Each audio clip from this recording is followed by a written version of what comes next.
स्वागत है दोस्तों डॉक्टर अनंत काबरा के यूट्यूब चैनल मेरी कलम मेरा दृष्टिकोण में। आज हमारे चैनल के माध्यम से हम डॉक्टर अनंत काबरा के एक साहित्यिक पुष्प सर्पिल चाल लघु कथा संग्रह की लघु कथा पेश करने जा रहे हैं। इसका रसानंद लें।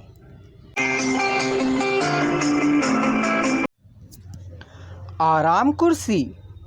मेरे घर में आराम कुर्सी है जिस पर मेरे दादाजी चिंतन किया करते थे, मेरे पिताजी मनन किया करते थे और मैं अध्ययन किया करता था। अब वह मेरे बेटों की नज़र में अखर गई है, उस पर कोई बैठना ही नहीं चाहता। उन्होंने उसे एंटीक पीस करार एक कोने में रखवा दिया है और मेरे पोते उसका एक एक पुर्जा निकाल चुके हैं। वह कल रात मेरे सपने में आई और रोने लगी। मैंने कहा, तू किस्मत वाली है जो कम से कम घर में तो पड़ी है, बिखर कर ही सही वहाँ यहाँ अपनी जगह तो बनाए है। पगली, मुझे देख, मैं अपने ही घर में पला बड़ा, आज वृद्धाश्रम में घर की दीवारों को याद करके रोता हूँ। तू कम से कम वहाँ तो है, घर की बात और लाज बचाए हुए जो है, मैं तो वह भी नहीं बचा सका।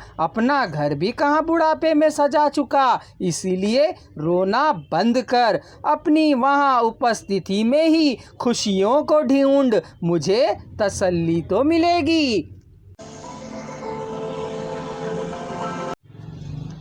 हिंदी साहित्य में डॉक्टर अनंत काबरा का नाम बड़े आदर के साथ लिया जाता है। बचपन से ही मेधावी उनके व्यक्तित्व के समांतर ही उनका साहित्य प्रामाणिकता की कसौटी पर कुंदनवत श्री संपन्न है। उनका सृजनशील लेखन 20वीं सदी के 8वें दशक के मध्य से आरंभ होता है।